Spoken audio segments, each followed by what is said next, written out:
আবুল আহাবের দুইজন সন্তান উতবা এবং উতাইবা, আল্লাহ নবী মুহাম্মদ রাসূলুল্লাহ সাল্লাল্লাহু আলাইহি সাল্লামের দুইজন কন্যা উম্মে কুলসুম এবং রুকাইয়া, এই দুইজনকে দিয়ে বিয়ে হয়েছে।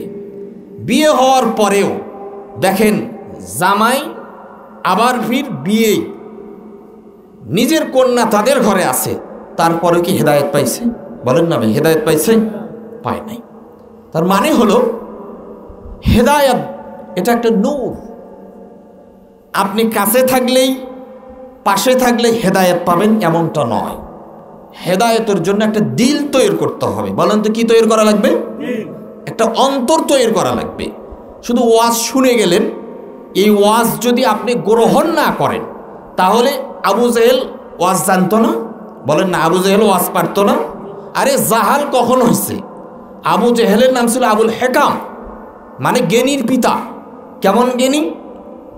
কেমন জ্ঞানী যে একটা উট বলেন, বকরি বলেন, মেষ বলেন, ভেড়া গেল, যদি তার রাস্তার পাশ দিয়ে যেত, ওই ঘোড়া, ওই বকরি, ওই মেষ, দুম্বা তার খুরের ছাপ দেখে সে বলতে পারত এটা অমুক গোত্রের অমুক গোষ্ঠীর এই ভেড়া। এটা কম কথা নয়, এত বিজ্ঞ ব্যক্তি ছিল। কিন্তু শুধুমাত্র তাওহীদ, আল্লাহর একত্ববাদকে গ্রহণ না করার কারণে আল্লাহ রাব্বুল আলামিন নবীর মাধ্যমে তার নাম কি দিয়েছে? আবু জেহেল, মূর্খর পিতা। ভাই আমার কথা বুঝতেছেন আপনারা? কিসের কারণে? গ্রহণ না করার কারণে। আবু জেহেলও আজ জানতো, আবুল আহাবও আজ জানতো, তারাও কোরআন শুনেছে, তারাও কোরআন বুঝেছে, কিন্তু কি করে নাই? এ ভাই কথা বলেন না, গ্রহণ করে নাই। আপনি জানলেন, শুনলেন, কিন্তু মানলেন না। এই মানার নামটাই কি? ঈমান। বলেন না, মানার নাম কি? ঈমান। এই জন্য আল্লাহ বলেন ফাযাক্কির, ও নবী আপনি ওয়াজ করেন। কারা উপকৃত হবে?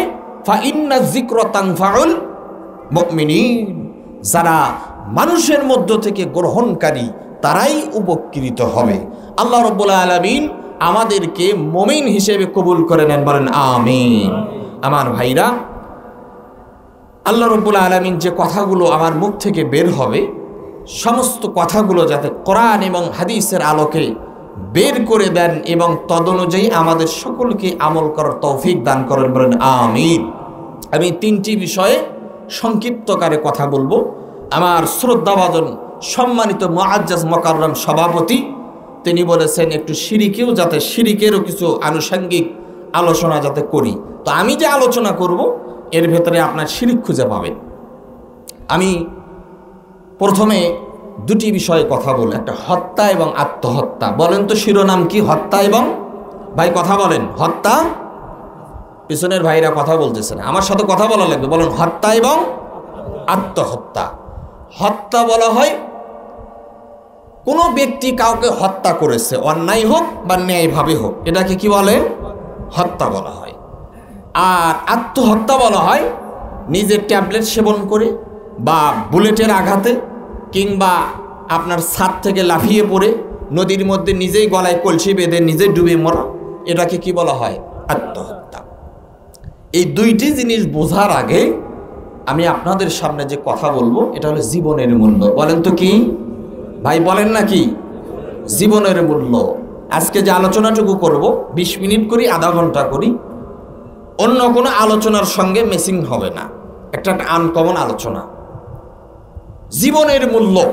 একটা জিনিস মনে রাখবেন, আমাদের কাছে গরুর দাম আছে, বিল্ডিংয়ের দাম আছে, আমাদের কাছে সব কিছুর দাম আছে, কিন্তু জীবনের কি নাই? ভাই কথা বলেন না, আমাদের জীবনের কি নাই? মূল্য নাই। আলোচনা শুনলেই বুঝতে পারবেন। জামে তিরমিজির 2032 নাম্বার হাদিস। আল্লাহর নবীর একজন সাহাবী ইবনে ওমর রাদিয়াল্লাহু তাআলা আনহু, তিনি কাবার সামনে কিংবা কাবা ঘরকে সামনে রেখে তিনি বলতেছেন, হে কাবা, তোমার কত সম্মান, তোমার কত দাম, কিন্তু জেনে রাখো কাবা, তুমি কাবার থেকে একজন মুমিনের দাম, একজন ইমানদারের দাম আল্লাহ রাব্বুল আলামিনের কাছে অধিকতর বেশি। বলেন সুবহানাল্লাহ। আবার বলি, আল্লাহর নবীর সাহাবী ইবনে ওমর কি বলেন? কাবা ঘরকে সামনে রেখে কাবা ঘরকে বলতেছেন, হে কাবা, তোমার কত সম্মান, মানুষ তোমাকে লক্ষ লক্ষ টাকা ব্যয় করে চুম্বন দেয়, তোমাকে তওয়াফ করে, কিন্তু মনে রাখো তোমার থেকে একজন মুমিনের দাম কম না বেশি? আমার কথা না হাদিসের কথা? হাদিসের কথা। আরেকটা হাদিস শোনো, জামে তিরমিজির 2038 নম্বর হাদিস। আল্লাহর নবীর সাহাবী হযরতে উসামা ইবনে শরীক রাদিয়াল্লাহু তাআলা আনহু তিনি বলেন, আল্লাহর নবীকে আমরা জিজ্ঞাসা করলাম, আলা নাতাদাওয়া, ওগো আল্লাহর নবী, মানুষ যে অসুস্থ হয়ে যায়, মানুষের জ্বর হয়, সর্দি হয়, আমাশা, টাইফয়েড, জন্ডিস, যা কিছু ক্যান্সার, আলসার যা আছে, ওগো আল্লাহর নবী, এই যে মানুষ অসুস্থ হয়, আলা নাতাদাওয়া, আমরা কি এই রোগের চিকিৎসা করব না? প্রশ্ন করলেন নবীকে। সাহাবীরা ওপেন ভাবে কি করলেন ভাই? প্রশ্ন করলেন। পিছনের ভাইরা বলেন না, কি করলেন? প্রশ্ন করলেন। কিসের প্রশ্ন? হুজুর, মানুষ রোগে মরে যাচ্ছে, তা এই রোগের কি চিকিৎসা নেব? ক্বালা রাসূলুল্লাহ সাল্লাল্লাহু আলাইহি ওয়াসাল্লাম, নাআম। আল্লাহর নবী বললেন, ও আমার সাহাবীরা, ইয়া ইবাদাল্লাহ, ওগো আল্লাহর বান্দারা, কোনো ব্যক্তি যদি অসুস্থ হয়ে যায়, কোনো ব্যক্তি যদি কোনো অসুখে আক্রান্ত হয়ে যায়, আল্লাহ রাব্বুল আলামিন ট্রিটমেন্ট দিয়েছেন, আল্লাহ রাব্বুল আলামিন তার নবীর মাধ্যমে সিদ্ধান্ত দিয়ে দিলেন, অবশ্যই রোগের তোমরা চিকিৎসা করবে। বলেন সুবহানাল্লাহ। টাকা আছে, গঞ্জায়, কি হয়েছে ভাই? ডাক্তার বলছে আমার আলসার হয়েছে। তো ডাক্তারের কাছে যেতে পারেন না, আপনার 10 বিঘা মাটি আছে চরক, না খেয়ে মারা যাচ্ছেন কেন? ভাই কথা বুঝতেছেন? কই এই রোগের চিকিৎসা হবে না। আপনি 3 লক্ষ টাকা ব্যয় করে আপনি ইন্ডিয়ায় গিয়ে চিকিৎসা করতে পারবেন, 10 বিঘা 20 বিঘা মাটির সম্পত্তি আছে, চিকিৎসা করলেন না। ছেলের দিকে দেখলেন যে ছেলে কি খাবে, মেয়ে কি খাবে। এই হাদিস দ্বারা বোঝা গেল রোগ হলে রোগের চিকিৎসা নেওয়া কি সুন্নত? বলেন না, রোগ হলে রোগের চিকিৎসা নেওয়া কি সুন্নত? এটার দ্বারা আল্লাহর নবী জীবনের মূল্য বুঝালেন। এরপরে বিশ্বনবী মুহাম্মদ সাল্লাল্লাহু আলাইহি ওয়াসাল্লাম বললেন, পৃথিবীতে যত অসুখ রয়েছে, যত রোগ রয়েছে, আল্লাহ রাব্বুল আলামিন সমস্ত রোগের চিকিৎসার প্রতিষেধক হিসেবে ঔষধ তৈরি করেছেন, কিন্তু আল্লাহ রাব্বুল আলামিন একটা রোগের চিকিৎসা তৈরি করেন নাই। সাহাবায়ে কেরাম আল্লাহর নবীকে প্রশ্ন করলেন, কিলা আসহাবি ইয়া রাসূলুল্লাহি মা হুয়া, ওগো আল্লাহর নবী, যেই রোগের চিকিৎসা দুনিয়ার বুকে নাই, ওই রোগের নাম কি? আল্লাহর নবী বললেন, সব রোগের চিকিৎসা আছে, একটা রোগের চিকিৎসা নাই। বলেন তো আতঙ্ক হবে কিনা? প্রশ্ন করার উদ্দীপনা সাহাবায়ে কেরামের ভেতর জেগে উঠেছে, হাইরে না জানিবে নাকি? আল্লাহর নবী বিশ্বনবী সাহাবায়ে কেরামকে বললেন, ক্বালা রাসূলুল্লাহি সাল্লাল্লাহু আলাইহি ওয়াসাল্লাম, আল্লাহর নবী বললেন, আল হারাম। নবীজি বললেন, কে ভাই, তোমাক তো গত সপ্তাহে তোমার এই ব্যথার ট্যাবলেট দিলাম, এখনো মাজা ব্যথা করে? তো বল, খুব ব্যথা করে, এই রোগের চিকিৎসা তুমি ভালো ঔষধ দাও। ডাক্তার তো 1 নম্বর স্কয়ার কোম্পানির ওষুধ দিছে। তো ঔষধ দেওয়ার পরে এরপরে বলে, আমি চোখে কম দেখি, মাথা ব্যথা করে, বসলে উঠতে পারি না। তা ডাক্তার বলে যে এটা তোমার বয়সের দোষ। আবার মাথা ব্যথা বয়সের দোষ, চোখে ছানি পড়ছে কিসের দোষ? বয়সের দোষ। এখন হুট মেজাজি লোক, বয়স হয়ে গেলে তো মানুষের মেজাজ কি হয়, খিটমিটে হয় না? খিটখিটে মেজাজ। এখন ডাক্তারের উপরে নিশ্চিতে উঠছেন, হ্যাঁ কিসের চিকিৎসা করো, সব বয়সের দোষ। বলে, চাচা এটাও তোমার বয়সের দোষ। কথা বুঝতেছেন আমার? তার মানে হলো, বার্ধক্য যদি এমন একটা অসুখ, যেই রোগের যদি চিকিৎসা থাকতো, বলেন তো দেখি, বর্তমান যে সমস্ত মন্ত্রী আছে পৃথিবী থেকে, যারা রাজা, মন্ত্রী, বাদশাহ, যারা বার্ধক্যজনিত কারণে ইন্তেকাল করেছেন, তাদের টাকার ভাটার কি অভাব ছিল? বলেন না, টাকার অভাব ছিল? টাকার অভাব নাই, কিন্তু আসলে এই রোগের কি নাই? চিকিৎসা নাই। আমি বুঝাতে চাচ্ছি জীবনের মূল্য। বলেন তো কি জীবনের মূল্য? আর একটা হাদিস শোনেন, আয়াত বলি, কোরআনের আয়াত, সূরা বাকারা 173 নং আয়াতে কারিমার মধ্যে আল্লাহ রাব্বুল আলামিন বলছেন, মানুষের জীবনের মূল্য আমি বুঝাচ্ছি। ভেড়া বকরির জীবনের মূল্য আছে, কিন্তু আমাদের মূল্য নাই। আল্লাহ রাব্বুল আলামিন বলেন, ইন্নামা হাররামা আলাইকুমুল মাইতাতা ওয়াদ-দামা ওয়া লাহমাল খিনজিরি ওয়া মা উহিল্লা বিহি লিগাইরিল্লাহ। আল্লাহ বলেন ইন্নামা হাররামা আলাইকুমুল মাইতাতা, নিশ্চয় তোমাদের প্রতি মানুষের প্রতি আল্লাহ হারাম করে দিয়েছেন মৃত্যু জন্তু। মৃত্যু জন্তু আল্লাহ মানুষের প্রতি কি করেছেন ভাই বলেন না, কি করেছেন? হারাম করেছেন। ওয়াদ-দাম, আল্লাহ বললেন মানুষের প্রতি আল্লাহ রব্বুল আলামিন পশুর রক্তকে ভক্ষণ করা হারাম করে দিয়েছেন। বলেন সুবহানাল্লাহ। রক্তপান করে না? বলেন না, রক্তপান করে কি না? এ রক্তপান কি হারাম। জীবন্ত মৃত্যু কোনো জন্তু খাওয়া এটা কি, সেটা হালাল জন্তু হোক হারাম জন্তু হোক। হালাল জন্তু যদি হালাল পন্থায় জবাই না করে কোনো ব্যক্তি যদি মরা জিনিস খায় সেটাও কি হয়ে যায়? ভাই পিছনের ভাই কথাগুলো বোঝেন আমার কথা, ওয়াজ তো করবে হুজুর, আমি আগেই বলছি। তাহলে আল্লাহ হারাম করলেন ইন্নামা হাররামা আলাইকুমুল মাইতাতা ওয়াদ-দাম ওয়া লাহমাল খিনজির। বিশেষ একটি প্রাণী, বিশেষ একটি জন্তু, তার নাম হলো খিনজির, মানে আপনার যেটাকে আমরা শুয়োর বলি বা শুকুর বলেন, এই শুকুর খাওয়া কি হারাম। এরপরে আল্লাহ রাব্বুল আলামিন বললেন ওয়ামা উহিল্লা বিহি লিগাইরিল্লাহ। আল্লাহ ছাড়া যত পশু রয়েছে এই সমস্ত পশুগুলো যেগুলো আল্লাহর নাম ব্যতীত গায়রুল্লাহর নামে, দেবদেবীর নামে, পীরের নামে, খাজার নামে, যত ব্যক্তির নামে কোনো ব্যক্তি যদি আল্লাহ ছাড়া গায়রুল্লাহর নামে কোনো পশুকে যদি জবাই করা হয়, আল্লাহ রব্বুল আলামিন সেসব পশুকে হারাম করে দিয়েছে। মাজারে মান্নত করে না জামালপুরের মসজিদে, নিজের মসজিদে বছরেও পোলা দেয় না, নিয়ে যায় জামালপুরে খাটাসলো। শিরিক, আমার কথা বুঝতেছেন? আপনার ভিতরে শিরিক বিরাজ করতেছে, ওখানে গেলে আপনার মনের বাসনা পূর্ণ হবে। তো এখানে আল্লাহ নাই, জামালপুরে যে আল্লাহ আছে, তো জামালপুরের আল্লাহ এখানে নাই? কথা বলেন না। আপনি প্রতিবেশীর হক মেরে জামালপুরে নিয়ত করছেন, ওই নিজের বাবার লয় না খবর মাজারে দেয় লাল শালু, মায়ের গায়ে ব্লাউজ নাই, দেখবেন পীরের দরবারে যায় সিজদা মারতেছে, ওখানে গিয়ে দেখবেন টাকা উড়াইতেছে। এমন বদমায়েশ লোক আছে না নাই? এরা হলো বুদ্ধি প্রতিবন্ধী, বলেন না কি ভাই? কথা বলেন না। যারা বলবেন না মনে করবো যে আপনারা এই দলের লোক। এরা কি বুদ্ধি প্রতিবন্ধী, জ্ঞান নাই। আমার ভাইরা বলতেছিলাম আল্লাহ রাব্বুল আলামিন মানুষের এই জীবনের কত দাম দিয়েছেন, মানুষের সম্মান কত দিয়েছেন। আল্লাহ সূরাতুল বাকারার 173 নং আয়াতে বলেন, আল্লাহ প্রথমে বললেন ইন্নামা হাররামা আলাইকুমুল মাইতাতা ওয়াদ-দামা ওয়া লাহমাল খিনজির। আল্লাহ বললেন নিশ্চয় আল্লাহ হারাম করে দিয়েছেন মৃত্যু জন্তু, রক্তকে হারাম করে দিয়েছেন। বিশেষ একটি প্রাণী অর্থাৎ শুকুরকে আল্লাহ রাব্বুল আলামিন হারাম করে দিয়েছেন ভক্ষণ করা।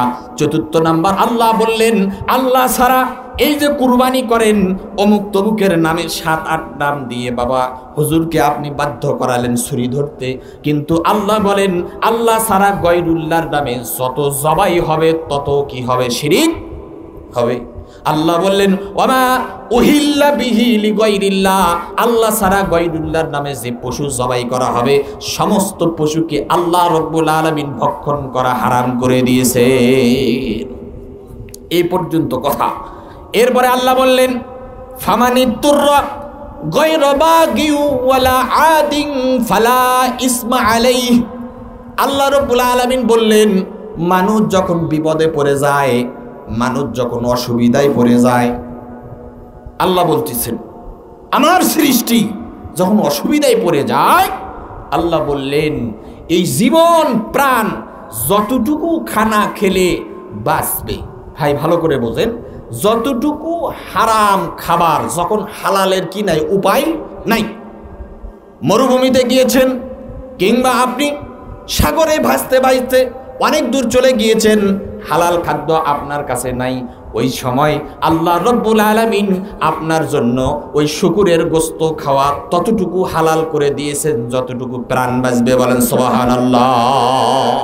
তাহলে বলেন তো দেখি আল্লাহর কাছে আমার আপনার জীবনের দাম আছে না নাই? আমার ভাইরা আপনার জীবনের দাম রবের কাছে আছে, আমার জীবনের দাম রবের কাছে আছে।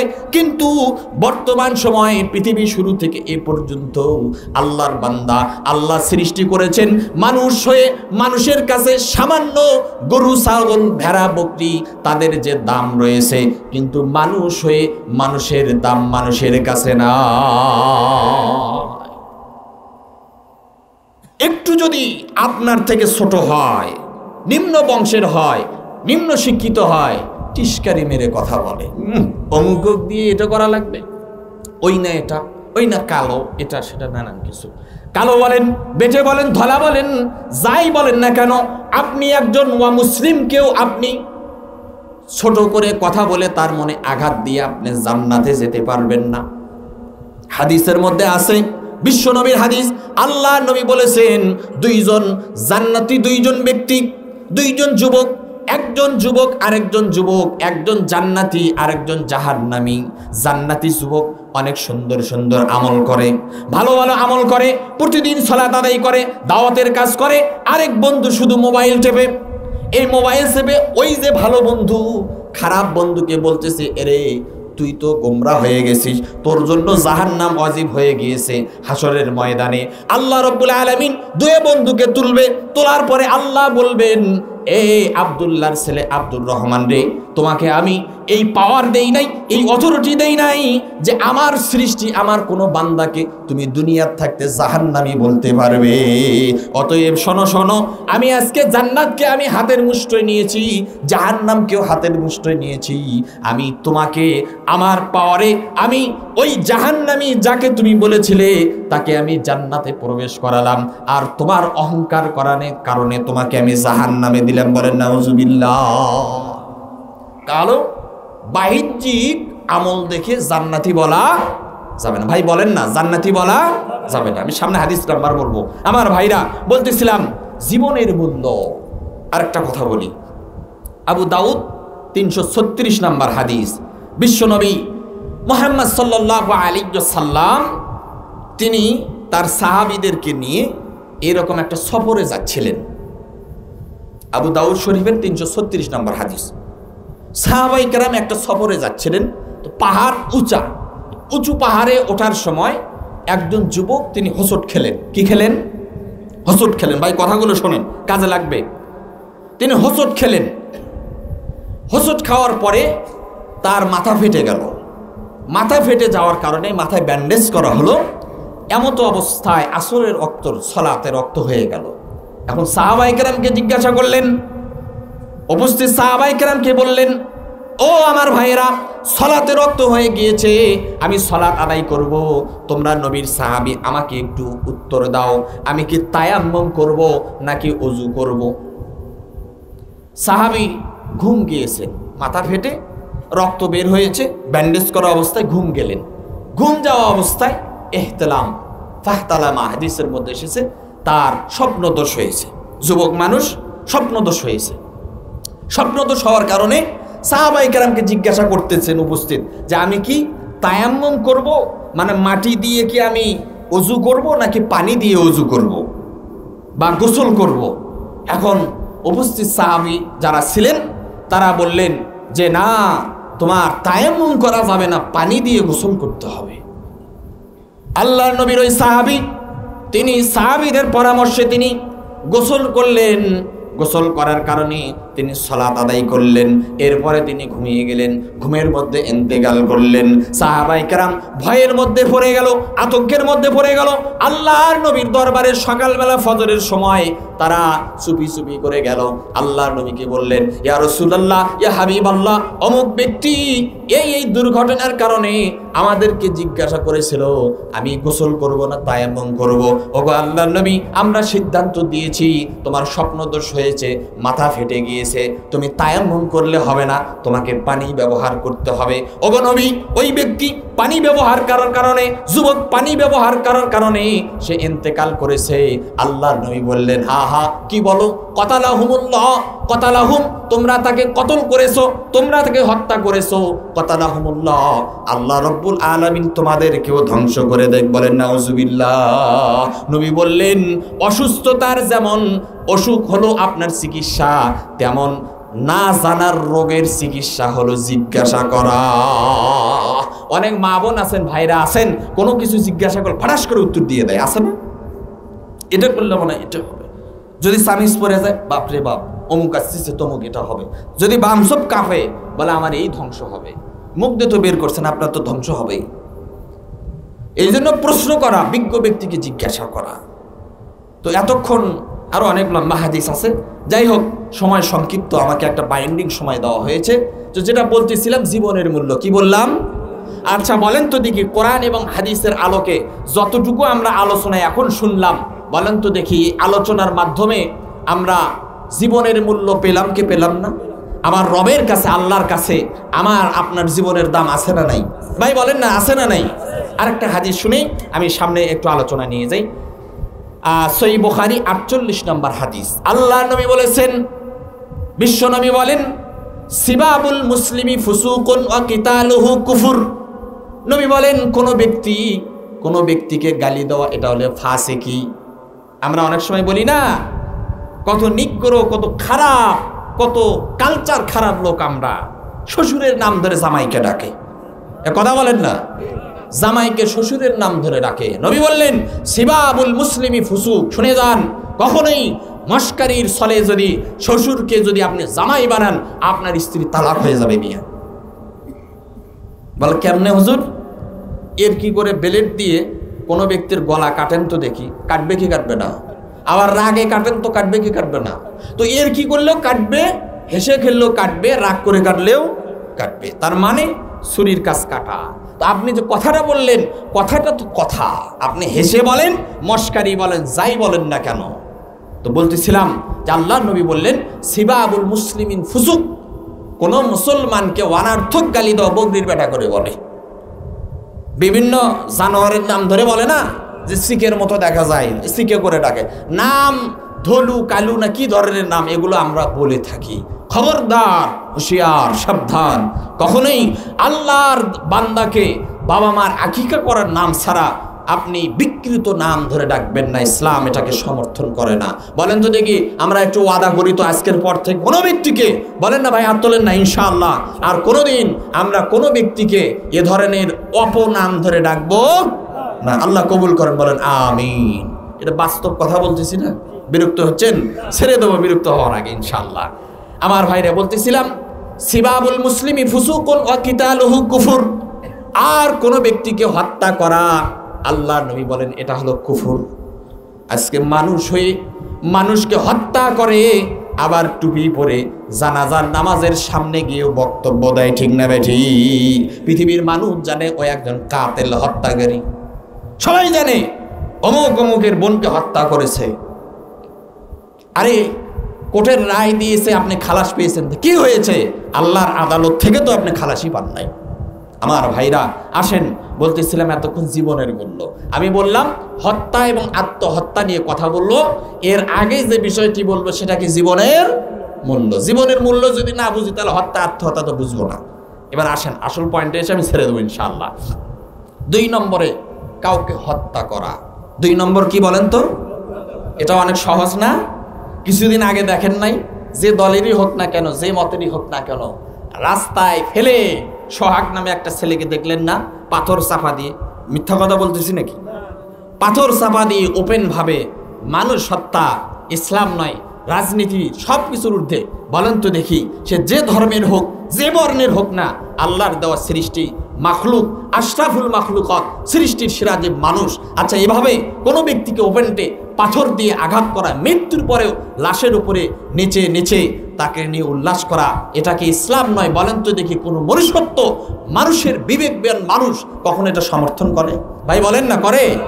অসম্ভব। এরা বুদ্ধি প্রতিবন্ধী, এরা কলেজের স্টুডেন্ট হতে পারে না। আমার ভাইরা, আল্লাহ রাব্বুল আলামিন সূরাতুল মায়েদার ভেতরে 32 নং আয়াতের মধ্যে আল্লাহ রাব্বুল আলামিন বলেছেন, কোন ব্যক্তি যদি কোনো ব্যক্তিকে অন্যায়ভাবে হত্যা করে তার শাস্তি কি হবে? আল্লাহ বলেন মান কাতালা নাফসাম বিগাইরি নাফসিন। আল্লাহ বলেন কোন ব্যক্তি যদি কোনো ব্যক্তিকে হত্যা করে, আও ফাসাদিন ফিল আরদি ফাকান্নামা কাতালান নাসা জামিআ। আল্লাহ বললেন কোন ব্যক্তিকে যদি অন্যায়ভাবে হত্যা করে, একজন ব্যক্তিকে হত্যা করেছে, কয়জন? একজন ব্যক্তিকে হত্যা করেছেন।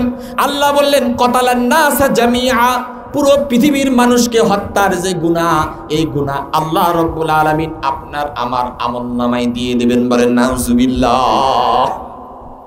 কত মানুষকে আমরা মানুষে হত্যা করি, আর মসজিদে গিয়ে আপনি টাইলস বলেন, মার্বেল পাথর দান করলেন, আর হুজুরের থেকে মোনাজাত করলেন। বলেন তো দেখি এই মোনাজাত আল্লাহ পর্যন্ত পৌঁছবে?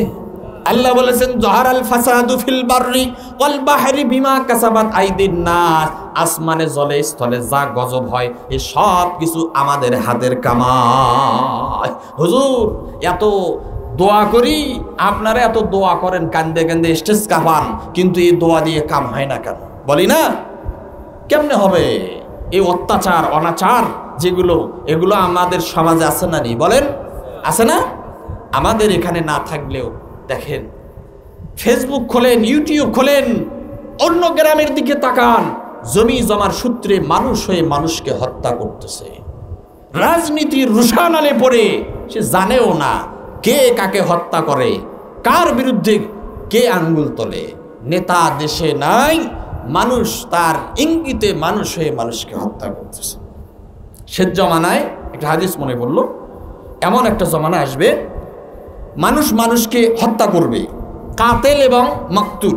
যাকে হত্যা করা হয়েছে তার নাম মকতুল, আর যে হত্যাকারী তাকে কাতেল বলে। তো কাতেল এবং মকতুল, হত্যাকারী এবং কাতেল, ঘাতক, সে নিজেও জানবে না, এবং যে কি কারণে তাকে হত্যা করা হলো সে নিজেও জানবে না তাকে কি কারণে হত্যা করা হয়েছে। এটা শেষ জমানার একটা রাজনীতিটা দেখেন না? দেখেন তো যে অমুকের কথায় অমুকেরা অমুক ব্যক্তির একটা একমাত্র সন্তানকে হত্যা করলো। আহারে, তার উপরে একটা সংসারের দায়িত্ব ছিল, কিন্তু তাকে হত্যা করে ফেলেছে।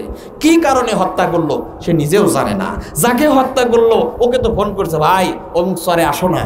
সকালবেলা দেখে মানুষ, 3 দিন পরে দেখে অমুক গাছের সঙ্গে লাশ টানানো। এই চরে আমি অনেক ছোট থাকতে দেখছি, অনেক এরকম মানুষকে গাছের সঙ্গে লটকানো পাওয়া গেছে। কথা বলেন ঠিক না? ঠিক। আমাদের দোয়া আসমান পর্যন্ত কেমনে পৌঁছবে ভাই? আসমান পর্যন্ত পৌঁছবে না তো। 2 নম্বর আয়াতে সূরাতুন নিসার ভিতরে আল্লাহ রাব্বুল আলামিন বলেন, যেই সমস্ত ব্যক্তি যেই সমস্ত মানুষকে হত্যা করবে আল্লাহ রাব্বুল আলামিন তাদেরকে জাহান্নামের ভেতরে 4টা শাস্তিতে গ্রেফতার করবেন। বলেন কয়টা? আল্লাহ বলেছেন ওয়া মাইয়াকুতুল মুমিনাম মুতাআম্মিদান ফাজাযাউহু জাহান্নাম। আল্লাহ বললেন যদি কোনো ব্যক্তিকে হত্যা করে রে, যদি কোনো ব্যক্তিকে অন্যায়ভাবে হত্যা করে, ওয়া মাইয়াকুতুল নাফসান, আল্লাহ বলেছেন মুমিনাম মুতাআম্মিদান, যদি কোনো ব্যক্তিকে ইচ্ছাকৃতভাবে হত্যা করে, জমির রোশানলে পড়ে হত্যা করেছে, বা পারিবারিক দ্বন্দ্বের কারণে মানুষকে দিয়ে হত্যা করে নিয়েছে, জামাইয়ের সঙ্গে মেয়ের দ্বন্দ্ব, শ্বশুর বাড়িতে নিয়ে গিয়ে হত্যা করেছে, এমন সব বাংলাদেশের মাটিতে রহরহ হয়। আমার ভাইরা, অনেক স্ত্রীকে নির্যাতন নিপীড়নের কারণে হত্যা করা হয়। আল্লাহ বলেন যদি কোনো ব্যক্তি ওয়ামাইয়াকুতুল মুমিনা মুতাআম্মিদান ফাজাযাউহু জাহান্নাম, যদি কোনো ব্যক্তিকে ইচ্ছাকৃতভাবে হত্যা করে, আল্লাহ বলেছেন ফাজাযাউহু জাহান্নাম, তার ঠিকানা আল্লাহ বলেন জাহান্নাম। বলেন নাউজুবিল্লাহ।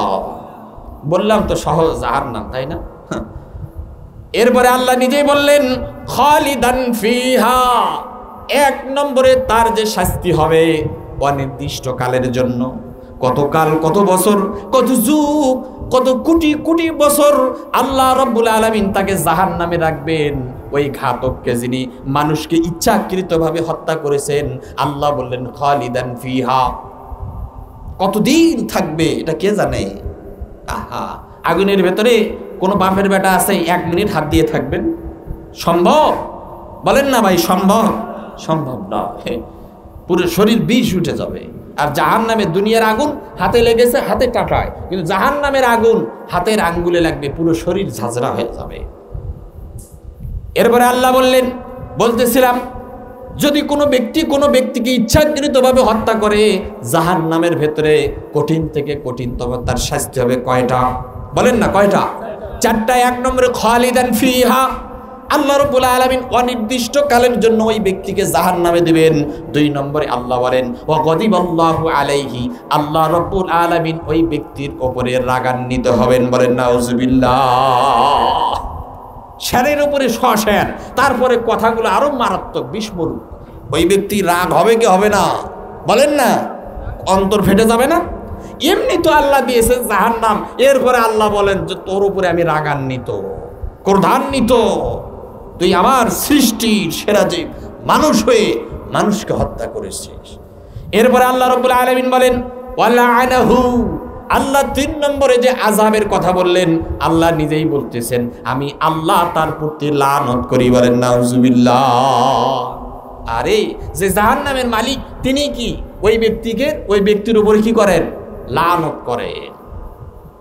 চার নম্বরে আল্লাহ রাব্বুল আলামিন বললেন ওয়া'আদ্দা লাহু আযাবান আযীমা, আল্লাহ বললেন চতুর্থ নম্বর যেই আযাব তার উপরে আমি আল্লাহ বর্ধিত করব, সেটা হলো তার উপরে আমি আল্লাহ রাব্বুল আলামিন এত কঠিন থেকে কঠিন আযাব দেব এবং তার সঙ্গে আমি আল্লাহ দুশমনী সৃষ্টি করে দেব। বলেন নাউজুবিল্লাহ। লিল্লাহে তাকবীর, লিল্লাহে তাকবীর। কোরআন বক্তার আগমন, শুভেচ্ছা স্বাগতম মাহফিলের পক্ষ থেকে, লাল গোলাপ শুভেচ্ছা, লিল্লাহে তাকবীর। আল্লাহ রাব্বুল আলামিন হযরতকে কবুল করে নেন। বলেন আমিন। আমার ভাইরা, আমি শেষ করে দেব। আর একটা পয়েন্ট বলি, আলোচনা অনেক লম্বা, 1 ঘন্টা করলেও শেষ হবে না।